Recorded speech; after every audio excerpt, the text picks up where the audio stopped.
There is a particular kind of grief that has no funeral. No one sends flowers when you realize the home you grew up in was never safe.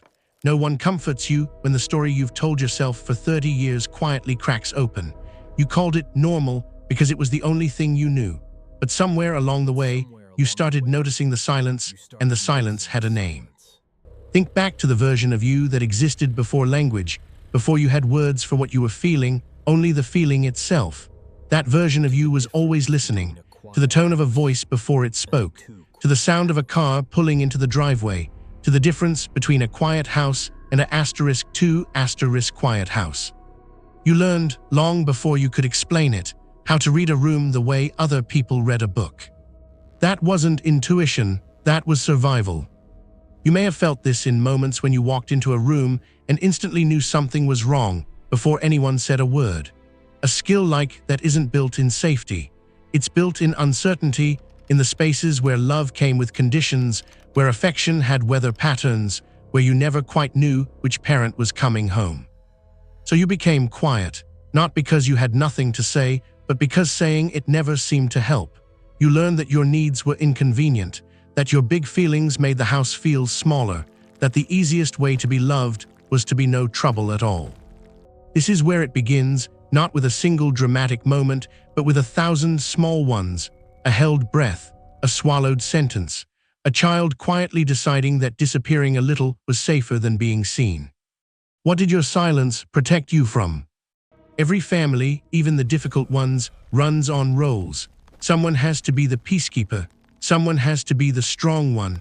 Someone has to hold everyone else together while quietly falling apart themselves. You may not remember choosing your role. That's because you didn't. It was handed to you the way a coat is handed to a child too young to say it doesn't fit. Maybe you became the mediator, translating tension between people who refused to speak to each other directly. Maybe you became the achiever, learning that report cards and gold stars were the only currency that bought you visible love. Maybe you became invisible altogether, learning that the less space you took up, the less chance there was of becoming a target. Whatever the role, it worked. That's the cruel part. It worked. It kept the peace, kept you safe, kept the family functioning in its fragile, imperfect way. But a role built for survival was never built for living. You carried it into friendships, where you became the one who always listens and rarely needs listening to. You carried it into relationships, where conflict feels like danger instead of disagreement. You carried it into your own adulthood, still performing a part written for a stage that no longer exists. Somewhere inside you, a child is still waiting for someone to ask, who would you be if you didn't have to play this role?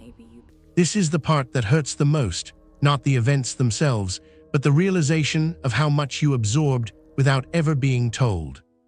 You didn't just witness your childhood, you internalized it. Every unspoken rule became a belief about who you are and what you deserve. Love is conditional. My needs are too much. If I'm not careful, people will leave. These weren't conclusions you reached. They were lessons disguised as truth, taught by people who were often repeating lessons taught to them. The body remembers what the mind tries to forget. That tightness in your chest during conflict, that's not random.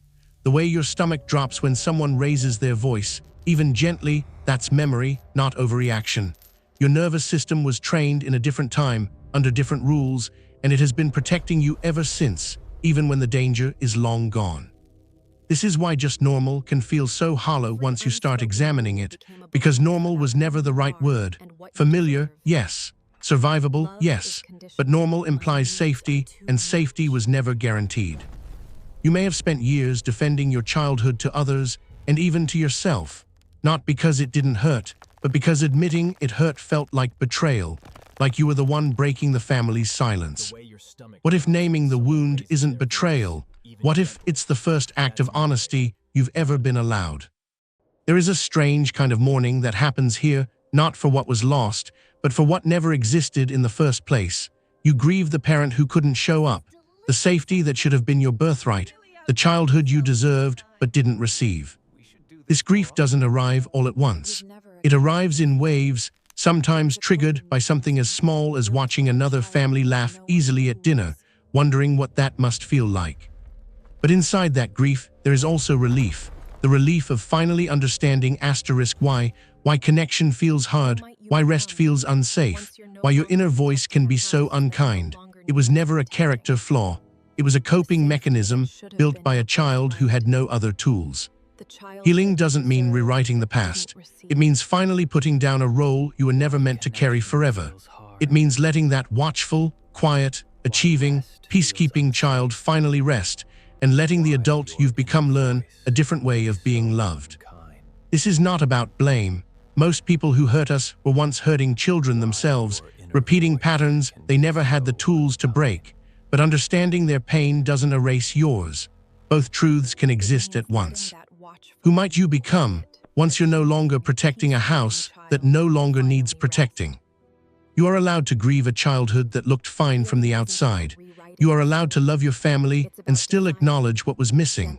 Healing isn't about rewriting the story, it's about finally reading it with honest eyes and deciding, gently, what you'll carry forward and what you'll finally set down.